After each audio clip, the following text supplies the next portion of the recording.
So for summarizing numerical data, we get all of this information. We have sample size, mean, standard deviation, 5-number summary. And for a lot of those, it's not too bad with a small data set. Even 15 is kind of pushing it. And of these, really, standard deviation gets the most tedious.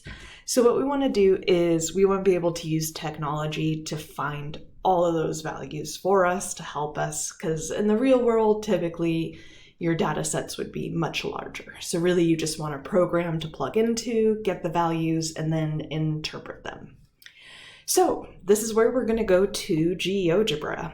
So what I have here are those 15 fictional exam scores that we keep looking at. So we've found a lot of these values already. We're just going to do it again using technology. So right here are some steps for getting set up within Geogebra, and I'll go through these with you. So first thing you want to do is go to geogebra.org, which will bring you to this website here. Sorry, my screen's kind of cutting it off on the edges there. But you should be seeing all of this, and where you want to go is ready for tests in the middle of the screen here, where it has graphing calculator, scientific calculator, GeoGebra Classic, and testing. We are using GeoGebra Classic. So we want to click on GeoGebra Classic right there. And what it's going to do is it's going to take you to a graphing calculator, which we will not be using in this class. Over on this right-hand side under GeoGebra Classic, it has a list of all these different views, or what they call it within GeoGebra is perspectives.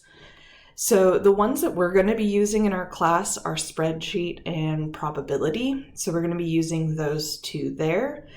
If this doesn't show up for you, what you can do, and sorry, it's a little off the screen, but upper right-hand corner here, there are these 3 horizontal lines.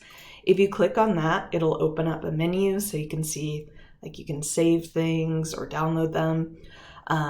Edit is another option, but perspectives is where you'd want to go. So if we click on perspectives, it offers that same menu so you can navigate between those different modes, and we want to use Spreadsheet. So I'm going to go ahead and click on Spreadsheet, and what it does is it, surprise, surprise, opens up a spreadsheet. And just like Microsoft Excel, I just find that there's less programming language needed for using this as compared to Microsoft Excel. If you're comfortable with Excel, you're more than welcome to use it in our class.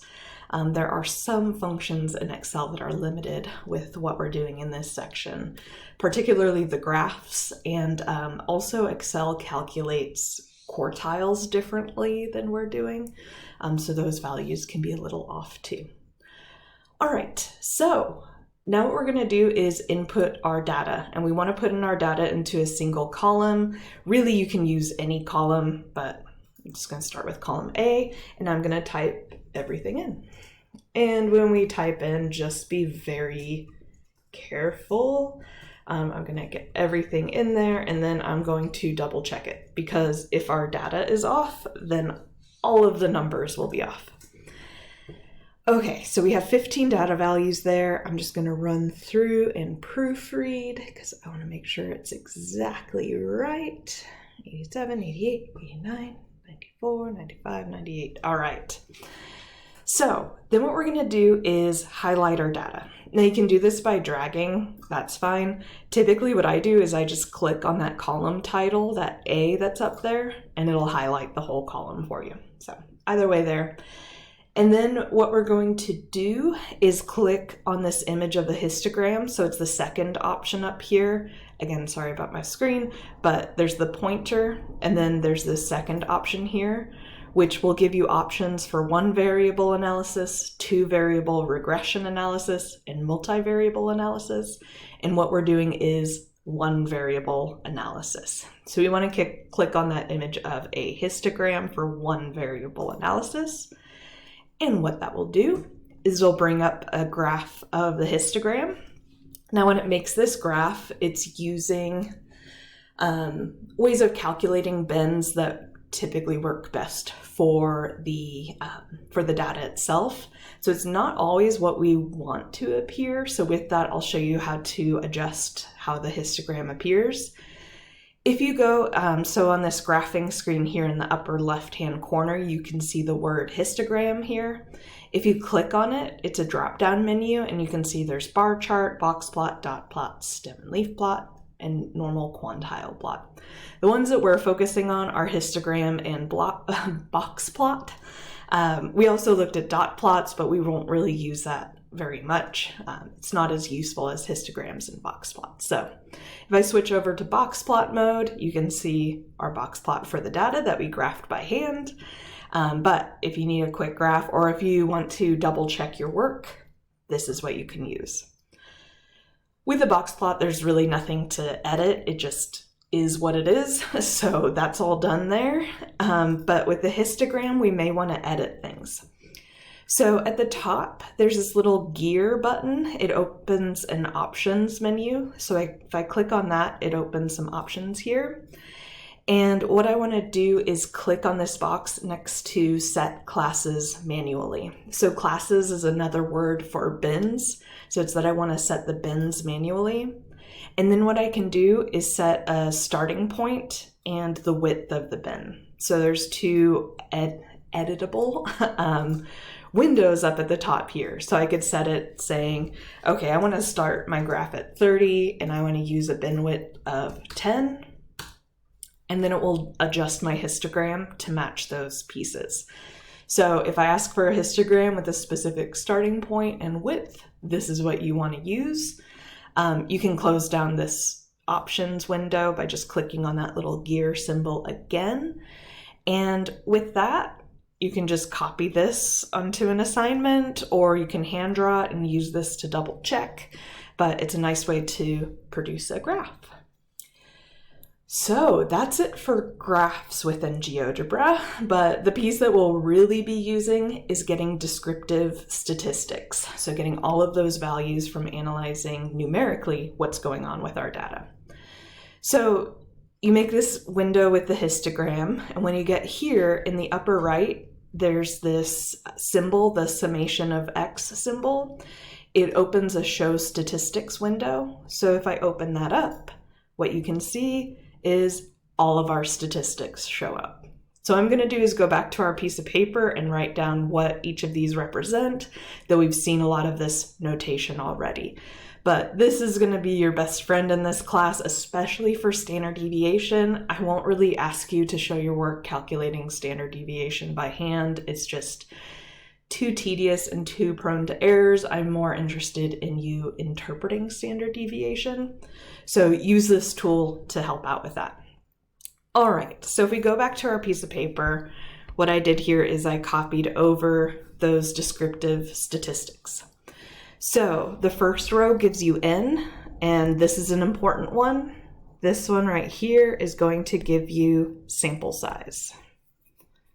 So N equals 15 is just telling us how many data values there are, which is our sample size. The next piece is the mean. That's important too. We'd want to use that piece of information for telling us about the average. In terms of symbols, that's telling us our X bar. So it's our sample mean.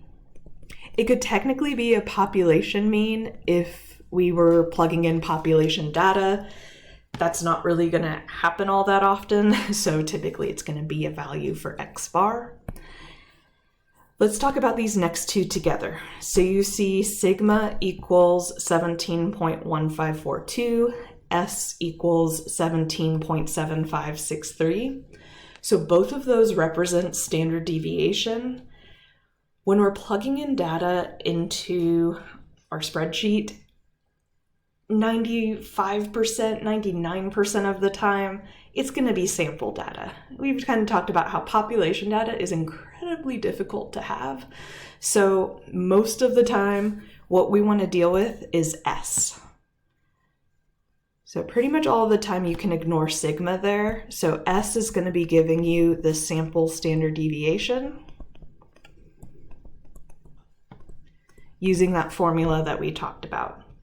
The population standard deviation, which you just kind of want to ignore, which is what sigma is giving you, it uses a slightly different formula.